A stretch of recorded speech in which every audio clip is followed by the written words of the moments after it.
आज हम एक बहुत इम्पॉर्टेंट टॉपिक जो है वो स्टडी करने जा रहे हैं, that is DNA analysing. DNA analysing से मुराद किसी भी शख्स के डीएनए की जो है वो स्टडी करना है। अगर हम किसी भी शख्स का डीएनए स्टडी करना चाहते हैं तो उसे हम डीएनए एनालाइजिंग का नाम जो है वो देते हैं। अब एक शख्स की हम डीएनए एनालाइजिंग कैसे कर सकते हैं? हम इसको डीएनए प्रोफाइलिंग भी कह सकते हैं कि हमने एक शख्स के डीएनए की हमने प्रोफाइल तैयार करनी है कि उस शख्स का डीएनए जो है वो किस किस्म का है, तो that is called DNA analysing. अब अगर हम किसी शख्स की डीएनए एनालाइजिंग करना चाहते हैं तो डीएनए एनालाइजिंग करने के लिए एक मेथड, एक टेक्निक इस्तेमाल होती है जिसे हम डीएनए फिंगरप्रिंटिंग का नाम जो है वो देते हैं, डीएनए फिंगरप्रिंटिंग। जी तो स्टूडेंट्स, अगर हमने किसी शख्स की डीएनए एनालाइजिंग करनी है, अगर हमने किसी शख्स के डीएनए की प्रोफाइल तैयार करनी है तो उसके लिए हम एक मेथड इस्तेमाल करते हैं जिसे हम डीएनए फिंगरप्रिंटिंग कहते हैं। तो इस मेथड डीएनए फिंगरप्रिंटिंग के ज़रिए हम किसी भी शख्स के डीएनए की एनालाइजिंग, उसकी प्रोफाइल जो है वो तैयार कर सकते हैं। इसके लिए हमें क्या करना पड़ेगा? सबसे पहले उस शख्स का जीनोम जो है वो हमें हासिल करना पड़ेगा। मतलब कि जिस शख्स की हमने डीएनए एनालाइजिंग करनी है, डीएनए प्रोफाइल तैयार करनी है, सबसे पहले तो हम उस शख्स का जीनोम जो है वो हासिल करेंगे। अब वो कैसे हासिल करेंगे? जीनोम सबसे पहले क्या होता है? Genome that is total amount of DNA present in the cell. एक सेल में जितना भी डीएनए मौजूद होता है उसे हम जीनोम कहते हैं। और आप जानते होंगे कि सेल में जो डीएनए होता है वो 46 क्रोमोसोम्स की सूरत में मौजूद होता है। That is called total DNA present in a cell is called genome. तो क्या किया जाएगा? उस शख्स का एक सेल ले लिया जाएगा, उसकी बॉडी से एक सेल ले लिया जाएगा और उस सेल में मौजूद जितना भी डीएनए, जिसे हम जीनोम का नाम देते हैं, जो क्रोमोसोम्स की सूरत में 46 क्रोमोसोम्स की सूरत में मौजूद होता है, उसको हम क्या करेंगे? सेंट्रीफ्यूगेशन एक टेक्निक होती है, उसके ज़रिए हम उसको अलहदा कर लेंगे। Centrifugation, ultra centrifugation first year में आपने पढ़ी थी। इस टेक्निक के ज़रिए हम सेल में मौजूद तमाम जो पार्ट्स हैं, उसकी जो चीज़ें हैं, उनको अलग कर सकते हैं। तो सबसे पहले क्या करेंगे? उस शख्स की बॉडी से एक सेल लेंगे, उस सेल की सेंट्रीफ्यूगेशन करवाकर उस सेल में से डीएनए सारे का सारा बाहर निकाल लेंगे, जिसको हम क्या नाम देंगे? जीनोम का नाम देंगे। उस जीनोम को फिर क्या करेंगे? उस डीएनए को हम क्या करेंगे? उस डीएनए को हम ट्रीट करेंगे विद रेस्ट्रिक्शन एंजाइम्स। फर्ज कर लेते हैं कि वो जो जीनोम है, उस जीनोम को हमने क्या किया है? वो हमने इस टेस्ट ट्यूब में हमने वो सारा जीनोम जो है वो इकट्ठा कर लिया है। हमने उस शख्स का जो डीएनए है, उसका जो जीनोम है, वो हमने इस टेस्ट ट्यूब में डाल दिया है। टेस्ट ट्यूब में जीनोम को डालने के बाद हम क्या करेंगे? इस टेस्ट ट्यूब में बहुत सारे डिफरेंट रेस्ट्रिक्शन एंजाइम्स जो हैं वो इसमें दाखिल कर देंगे। वो रेस्ट्रिक्शन एंजाइम्स क्या करेंगे? वो रेस्ट्रिक्शन एंजाइम्स उस डीएनए को, टोटल डीएनए को, पूरे डीएनए को डिफरेंट साइज के फ्रेगमेंट्स में कन्वर्ट कर देंगे। जैसा कि आप यहाँ पे देख सकते हैं, यहाँ से थोड़ा सा सैंपल दिखाया गया है कि जो रेस्ट्रिक्शन एंजाइम्स होंगे वो क्या करेंगे? उसके डीएनए को, जीनोम को क्या करेंगे? डिफरेंट पीसेस में कट कर देंगे। तो सबसे पहले हमने स्टूडेंट्स क्या करना है, मैं एक बार रिवाइज करवाता जाऊं। सबसे पहले हम उस शख्स के जिसकी हम डीएनए एनालाइजिंग करना चाहते हैं, उसकी बॉडी से एक सेल लेंगे, उस सेल में से उसका जीनोम, टोटल डीएनए निकालेंगे, उस डीएनए को, उस टोटल जीनोम को हम एक टेस्ट ट्यूब में डाल देंगे और फिर उस टेस्ट ट्यूब में हम डिफरेंट रेस्ट्रिक्शन एंजाइम्स को दाखिल कर देंगे। वो रेस्ट्रिक्शन एंजाइम्स उस शख्स के जीनोम को, डीएनए को डिफरेंट पीसीज में, डिफरेंट फ्रेगमेंट्स में जो है वो कट कर देंगे। उन फ्रेगमेंट्स को हम कहते हैं रेस्ट्रिक्शन फ्रेगमेंट लेंथ पॉलीमॉर्फिज्म। इस टेक्निक को हम कहते हैं रेस्ट्रिक्शन फ्रेगमेंट लेंथ पॉलीमॉर्फिज्म, जिसमें हम डिफरेंट रेस्ट्रिक्शन एंजाइम्स के जरिए डीएनए को डिफरेंट पीसीज में कट कर लेते हैं। कट करने के बाद क्या किया जाएगा, इस सैंपल को, इसमें अब बहुत सारे इसमें डीएनए फ्रेगमेंट्स जो हैं वो मौजूद हैं। अब क्या करेंगे, इस डीएनए सैंपल को एक मशीन में डालेंगे। उस मशीन को हम कहते हैं जेल इलेक्ट्रोफोरेसिस मशीन। ये आप स्टूडेंट्स आप देख सकते हैं, ये एक मशीन है। इस मशीन के अंदर कुछ बफर्स मौजूद होते हैं, बफर सॉल्यूशंस मौजूद होते हैं और इसमें एक जेली लाइक एक मोटी शीट, एक जेल की बनी मोटी शीट होती है, एगारोस जेल उसको कहा जाता है। उसमें डिफरेंट होल्स होते हैं, उसमें डिफरेंट होल्स यहाँ पर जो है वो बने होते हैं, यहाँ पर डिफरेंट होल्स बने होते हैं, एक से ज़्यादा होल्स होते हैं। तो क्या किया जाता है स्टूडेंट्स के वो जो हमारे पास वो जो सैंपल है जिसमें हमने डीएनए को डिफरेंट फ्रेगमेंट्स में डिवाइड कर दिया है, इसको हम, इस सैंपल को फिर हम टेस्ट ट्यूब की मदद से यहाँ पर लोड करते हैं, यहाँ पर डाल देते हैं, दाखिल कर देते हैं। तो यहाँ पर जो डायग्राम हमें दिखाई गई है या जो बुक में डायग्राम बनी है, इसमें एक से ज़्यादा लोगों का डीएनए जीनोम लिया गया है। ये 3 डिफरेंट लोगों का जीनोम लिया गया है और उसमें रेस्ट्रिक्शन एंजाइम्स डालकर उनको डिफरेंट फ्रेगमेंट्स में, पीसीज में कन्वर्ट कर दिया गया है, जिसे हम रेस्ट्रिक्शन फ्रेगमेंट लेंथ पॉलीमॉर्फिज्म कहते हैं। फिर इन तीनों के सैंपल्स को क्या किया जाएगा, हम जेल इलेक्ट्रोफोरेसिस मशीन में जो है वो लोड कर देंगे, दाखिल कर देंगे।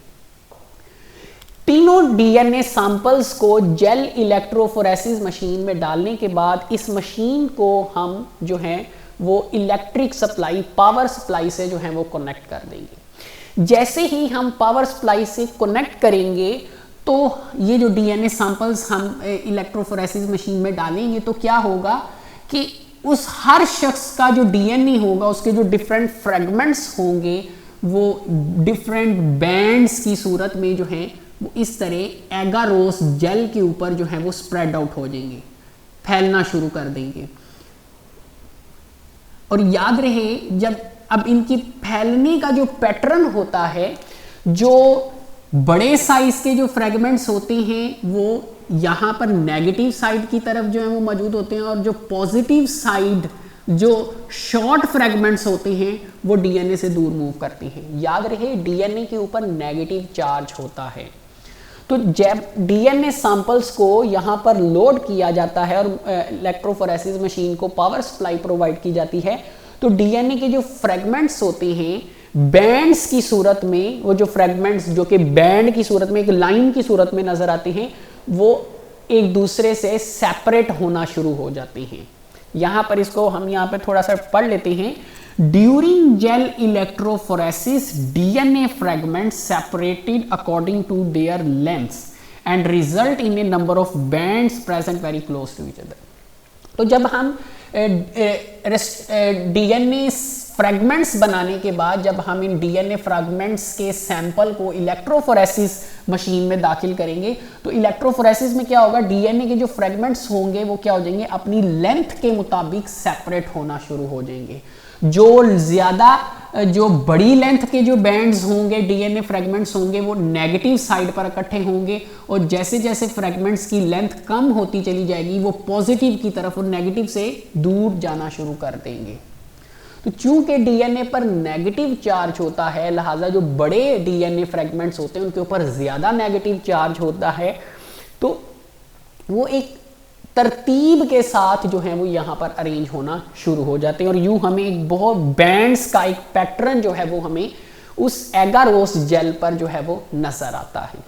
याद रहे जेल इलेक्ट्रोफोरेसिस में डीएनए के जो फ्रेगमेंट्स होते हैं उनको लेंथ वाइज ना सिर्फ सेपरेट किया जाता है बल्कि यहीं पर इलेक्ट्रोफोरेसिस मशीन में इन डीएनए की जो है वो डीनेचरेशन भी जो है वो की जाती है। मतलब जो कि डीएनए डबल स्ट्रैंडेड होता है तो डीएनए की स्ट्रैंड्स को अलहदा भी किया जाता है, डीनेचरेशन करवाई जाती है और इसके साथ साथ इस मशीन के अंदर उन डीएनए फ्रेगमेंट्स की जो है वो लेंथ के एतबार से उनकी सेपरेशन जो है वो होती है। फिर उसके बाद क्या किया जाता है, एक ब्लॉटिंग पेपर लिया जाता है। ये जो आपको नजर आ रहा है ब्लॉटिंग पेपर लिया जाता है, इसे हम ब्लॉटिंग मेम्ब्रेन भी कहते हैं, जो कि एक नाइट्रोसेलुलोज की जो है वो बनी होती है। अब ये जैसे आम जो टिश्यू पेपर होता है वो किसी भी चीज़ को सॉक कर लेता है, पानी को सॉक कर लेता है, तो उसके निशानात जो हैं वो टिश्यू पेपर के ऊपर पड़ जाते हैं। बिल्कुल उससे मिलता जुलता नाइट्रोसेलुलोज का बना एक पेपर होता है जिसे हम ब्लॉटिंग पेपर या ब्लॉटिंग मेम्ब्रेन कहते हैं। उस ब्लॉटिंग मेम्ब्रेन को क्या करते हैं, इस एगारोस जेल में वो जो डीएनए के जो बैंड्स सेपरेट हुए हैं फ्रेगमेंट्स उनके ऊपर रखा जाता है। तो ये जो आपको यहाँ पर रेड सा नीचे पोर्शन नजर आ रहा है वो ये वाला पोर्शन है, इसके ऊपर हम इस मेम्ब्रेन को जो है वो रखते हैं।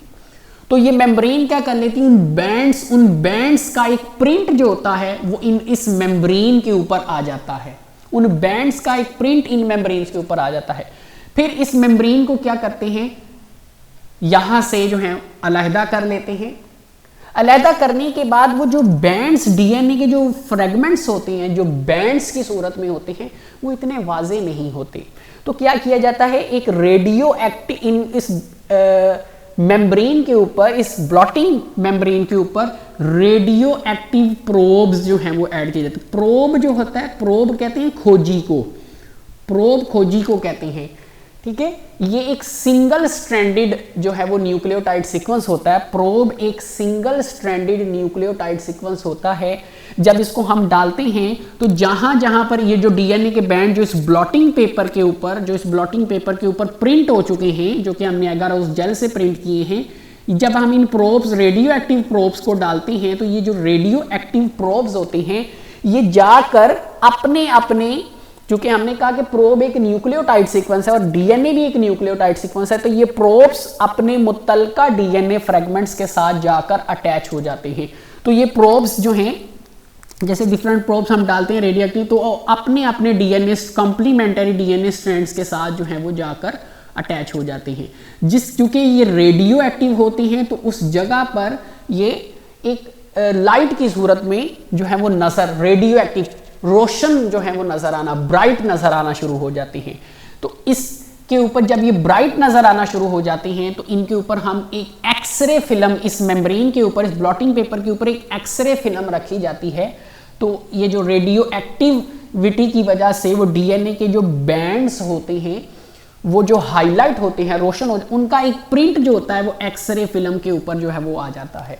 तो एक्सरे फिल्म के ऊपर वो डीएनए जो सैंपल्स होते हैं, डीएनए के जो फ्रेगमेंट्स होते हैं वो आ जाते हैं। तो 3 डिफरेंट लोगों के सैंपल्स लिए थे, तो एक्सरे फिल्म पर उन तीनों लोगों के डीएनए फ्रेगमेंट्स जो हैं वो आ जाते हैं।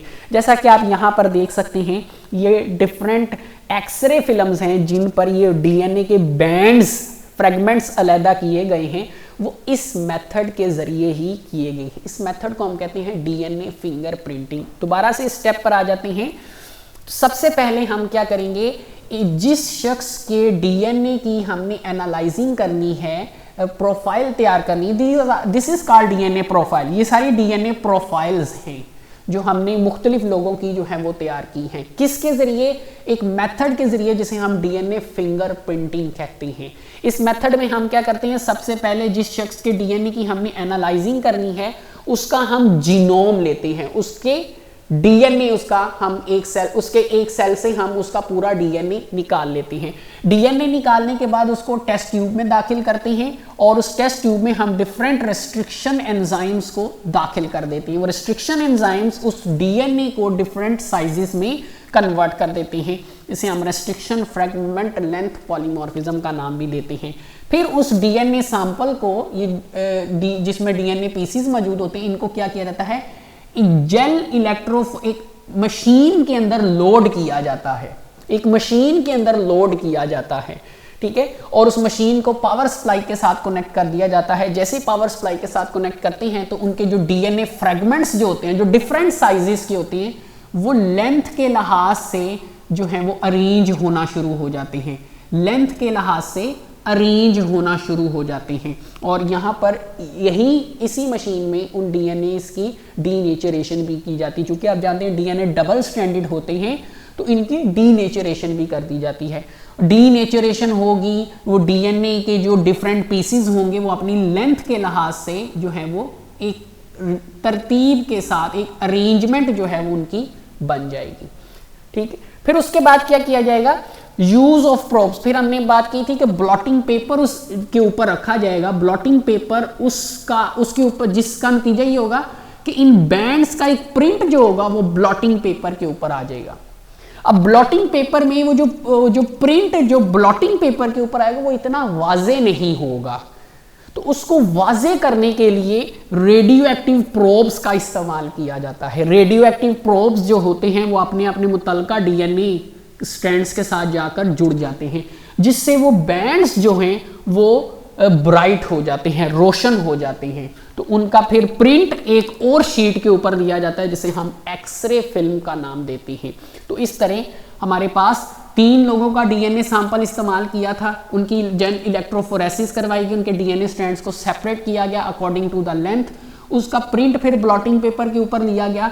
क्योंकि ब्लॉटिंग पेपर पर उनका जो प्रिंट होता है वो इतना वाजे नहीं होता, तो उनको ब्राइट करने के लिए, वाजे करने के लिए रेडियो एक्टिव प्रोब्स का इस्तेमाल किया जाता है। जब वो वाजे हो जाते हैं तो फिर उनका प्रिंट एक एक्सरे शीट पर ले लिया जाता है, जिसे एक्सरे फिल्म भी जो है वो कहा जाता है। तो ये हमारे पास उन तीनों लोगों का जो है वो डीएनए प्रोफाइल जो है वो हमने एक्सरे फिल्म पर जो है वो तैयार कर ली। तो यहाँ पे थर्ड मेथड लिखा हुआ है, use of probes produce a distinctive pattern that can be recorded on x ray film. तो प्रोब्स की मदद से वो जो बैंड्स का जो पैटर्न होता है जो कि हमने ब्लॉटिंग पेपर पर प्रिंट आउट किया होता है फ्रॉम जेल इलेक्ट्रोफोरेसिस, उसको हाईलाइट, उसको मजीद बेहतर तरीके से हाईलाइट किया जाता है प्रोब्स के जरिए, और फिर उसको एक्सरे फिल्म पर रिकॉर्ड कर लिया जाता है। उसका फिर प्रिंट एक और शीट पर ले लिया जाता है जिसे हम एक्सरे फिल्म का नाम देते हैं, जिसमें बैंड्स ज़्यादा लेंथ से बड़े साइज से छोटे साइज की तरफ जो है वो अरेंज होती हैं, जैसा कि आप यहाँ पर देख सकते हैं। यहाँ पर आप देखिए एक मदर, ये जो एक्सरे फिल्म है इसमें एक मदर का डीएनए सैंपल है, एक चाइल्ड है, और ये एक फादर का जो है वो डीएनए सैंपल लिया गया है। तो आप देखें यहाँ पर जो चाइल्ड की जो डीएनए, अब जाहिर सी बात है चाइल्ड में जो डीएनए है उसका कुछ हिस्सा मदर से आता है और कुछ हिस्सा जो है वो फादर से आता है। लिहाजा चाइल्ड की जो डीएनए प्रोफाइल होगी जो कि इस मेथड के जरिए हासिल की गई है, उस प्रोफाइल का कुछ हिस्सा जो है वो आप देख सकते हैं चाइल्ड की डीएनए प्रोफाइल का कुछ हिस्सा मदर की प्रोफाइल से मैच करता है और कुछ जो है वो फादर की प्रोफाइल से जो है वो मैच करता है, जैसा कि आप यहाँ पर देख सकते हैं। तो इससे डीएनए फिंगरप्रिंटिंग से, डीएनए एनालाइजिंग से ये फ़ायदा होता है कि हम ये बासानी पता लगा सकते हैं कि एक जो चाइल्ड है, एक जो बच्चा है, वो किन पेरेंट्स से जो है वो बिलोंग करता है, क्योंकि उस बच्चे के अंदर जो डीएनए होगा वो कि पेरेंट्स से आता है।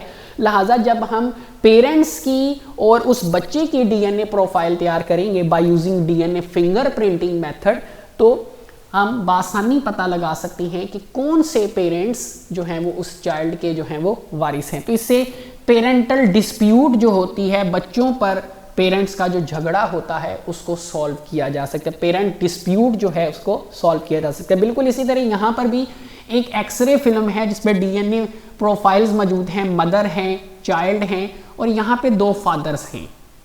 अब फादर के बारे में पता लगाना है कि इनमें से कौन सा फादर जो है वो इस चाइल्ड का जो है वो फादर है।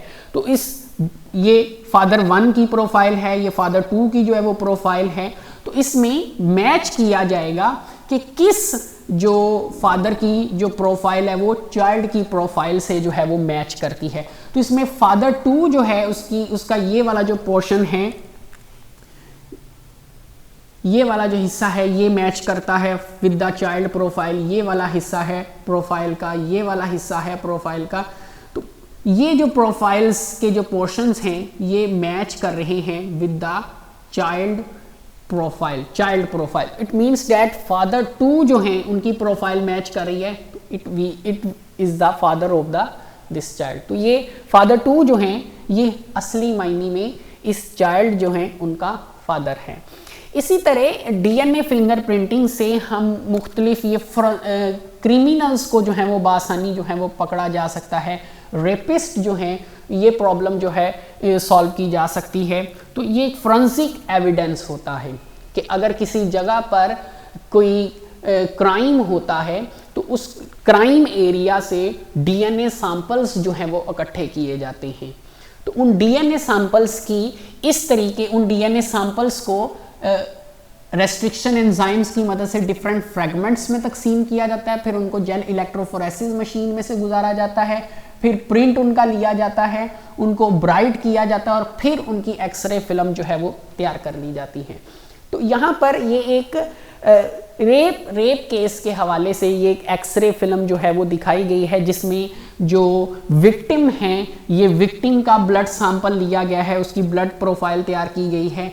अब ये स्किन जो है, स्किन की प्रोफाइल जो है वो तैयार की। अब ये स्किन किसकी है कि जब एक क्रिमिनल जो है, जब एक शख्स जो है वो किसी फीमेल के साथ जो है वो ज्यादती करने की कोशिश करेगा तो अल्टीमेटली डेट फीमेल जो होंगी वो सेल्फ डिफेंस में उस क्रिमिनल को पकड़ने की कोशिश करेंगी। उस दौरान छीना झपटी में हो सकता है कि उस फीमेल के जो नाखून हैं उसमें उस क्रिमिनल की चमड़ी जो है, उसकी स्किन का कुछ हिस्सा जो है वो खराश के दौरान जो है वो नाखूनों में जो है वो रह गया हो।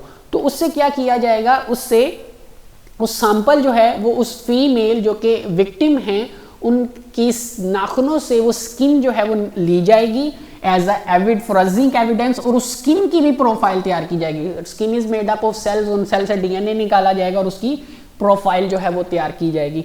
और फिर जो सस्पेक्ट होंगे, जो जिन पर शक होगा, उन लोगों की भी स्किन प्रोफाइल ली जाएगी, उनकी भी स्किन प्रोफाइल जो है वो स्किन से सेल लिया जाएगा और उसकी भी डीएनए प्रोफाइल जो है वो तैयार की जाएगी। तो ये डीएनए प्रोफाइल जो है वो तैयार की गई है। तो इसमें अब ये डीएनए प्रोफाइल है, इसको मैच किया जाएगा।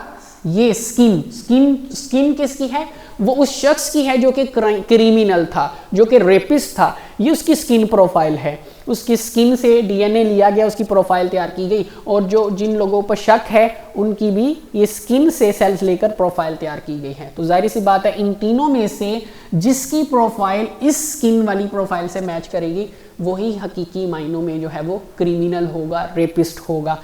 तो इसमें अगर आप देखें तो यहाँ पर जो ये सस्पेक्ट नंबर 1 है, इसकी जो डीएनए प्रोफाइल है वो इस स्किन प्रोफाइल से, जो कि उस विक्टिम, उस ज्यादती का शिकार जो फीमेल है उसके स्किन में मौजूद जो डीएनए प्रोफाइल है उससे क्लियरली जो है वो मैच करती है। इट मीन्स दैट कि ये जो सस्पेक्ट नंबर 1 है that is actual the criminal. तो ये क्रिमिनल है। तो इस तरीके से फोरेंसिक एविडेंस जो है, फोरेंसिक डिपार्टमेंट में इसकी बहुत ज़्यादा जो है वो अहमियत है।